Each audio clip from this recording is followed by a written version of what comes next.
போதைப் பொருட்களற்ற சமூகத்தை உருவாக்க அடியெடுத்து வைப்போம். Be a part of the movement for a drug-free society. Essendon Marathon. Register now. GT Holidays, South India's #1 travel brand. You know you are special when you're with GT Holidays. Madurai மாவட்டம் வண்டியூர் பகுதியைச் சேர்ந்தவர் ரவீந்திரன். இவர் போதை ஒழிப்பு மையம் ஒன்றை நடத்தி வந்தார். இங்கு லூர்து நகர் சர்வேயர் காலனியைச் சேர்ந்த துளசிராமன் என்பவர் வேலை பார்த்து வந்துள்ளார். சில காலம் இங்கு பணிபுரிந்த துளசிராமன் கடந்த 2016ஆம் ஆண்டில் தனியாக மதுபோதை ஒழிப்பு மையம் ஒன்றை நடத்தப்போவதாக கூறியுள்ளார். இதனால் ரவீந்திரனுக்கும் துளசிராமனுக்கும் இடையே மோதல் போக்கு ஏற்பட்டுள்ளது. அப்போது அங்கிருந்த ஊழியர்கள் சிலர் துளசிராமனை தாக்கியதாக கூறப்படுகிறது. தகவல் அறிந்த துளசிராமனின் மகன் சிந்துராஜ் மதுபோதை ஒழிப்பு மையத்திற்கு சென்று ரவீந்திரனையும் அவருடன் இருந்த ஊழியர்களையும் சரமாரியாக தாக்கிவிட்டு தன் தந்தையை அழைத்து வந்ததாக கூறப்படுகிறது. இதனால் இரு தரப்புக்கும் இடையே முன்விரோதம் இருந்து வந்துள்ளது. 30 வயதான சிந்துராஜ் முடித்திருத்தும் தொழிலாளியாக வேலை பார்த்து வந்தார். அவருக்கு திருமணமாகி பானுப்பிரியா என்ற மனைவியும் 2 குழந்தைகளும் உள்ளனர். காலப்போக்கில் மதுபோதைக்கு அடிமையான சிந்துராஜ் தினந்தோறும் குடித்துவிட்டு தனது மனைவியை அடித்து துன்புறுத்தி வந்துள்ளார். இதனால் வேறு வழியில்லாத அவரது குடும்பம் சிந்துராஜை திருத்துவதற்காக ரவீந்திரன் நடத்தும் போதை மறுவாழ்வு மையத்தில் சேர்த்துள்ளனர். அங்கு சிகிச்சை பெற்று வந்த சிந்துராஜ் 2020ஆம் ஆண்டு காலகட்டத்தில் திடீரென மாயமாகியுள்ளார்.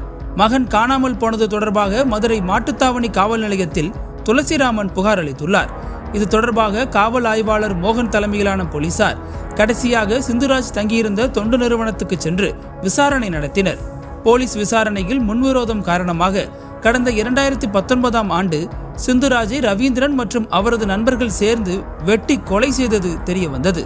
அந்த நேரத்தில் போலீஸ் விசாரணையில் அவர்கள் சொன்ன தகவல்கள் அனைத்தும் கேட்போரை கொலை நடுங்க வைத்துள்ளது. கொலையான சிந்துராஜின் மனைவி பானுப்பிரியாவுக்கும் ரவீந்திரனுக்கும் இடையே திருமணத்தை மீறிய உறவு இருந்துள்ளது. இதை அறிந்த சிந்துராஜ் தனது மனைவியையும் ரவீந்திரனையும் பலமுறை கண்டித்திருக்கிறார். தங்களுடைய தகாத உறவுக்கு இடைஞ்சலாக இவர் இருப்பதால் ரவீந்திரன் தன்னுடைய நண்பர்களான பால்பாண்டி, வசந்த் ஆகியோருடன் சேர்ந்து சிந்துராஜை உருட்டுக்கட்டையால் தாக்கி கொலை செய்துள்ளார். அதன் பிறகு சிந்துராஜின் உடலை வெட்டி சாக்கு பை மூலம் தூத்துக்குடி மாவட்டம் திருச்செந்தூருக்கு கொண்டு வந்துள்ளனர். அங்குள்ள தனியார் விடுதியில் தங்கியிருந்த ரவீந்திரனும் அவரது நண்பர்களும் அமளி நகரைச் சேர்ந்த பிச்சைக்கண்ணன் என்பவர் மூலம் சிந்துராஜின் உடலை குதிரைமொழி தேரி பகுதியில் குழிதோண்டி புதைத்தது விசாரணையில் அம்பலமாகியுள்ளது. அவர்கள் அளித்த வாக்குமூலத்தை வைத்து போதை மறுவாழ்வு மைய உரிமையாளரான ரவீந்திரன், அவரது நண்பர்கள் பால்பாண்டி, வசந்த் மற்றும் பிச்சைக்கண்ணன் ஆகியோரை போலீசார் அதிரடியாக கைது செய்தனர். பின்னர் 5 ஆண்டுகள் முன்பு புதைக்கப்பட்ட சிந்துராஜின் உடல் ஜேசிபி இயந்திரம் மூலம் தோண்டி எடுக்கப்பட்டது. அந்த இடத்தில் தோண்டிய போது சிறு சிறு துண்டுகளாக சிந்துராஜின் உடல் எலும்புகள் கிடைத்தன. அதனை ஒரு வாளியில் சேகரித்து DNA பரிசோதனை மற்றும் தடயவியல் ஆய்வுக்காக எடுத்து சென்றனர். அதே நேரம் கொரோனா காலகட்டத்தில் ஊரடங்கு அமலில் இருந்தபோது போக்குவரத்து தடை செய்யப்பட்டிருந்தது. ஆனால் கடுமையான தடைகளையும் மீறி உடலை எப்படி திருச்செந்தூருக்கு கொண்டு வந்தனர் என்பது இப்போது வரை மர்மமாகவே உள்ளது. இதனால் குற்றவாளிகளை காவலில் எடுத்து போலீசார் விசாரிக்க தீவிரமாக திட்டமிட்டு வருகின்றனர்.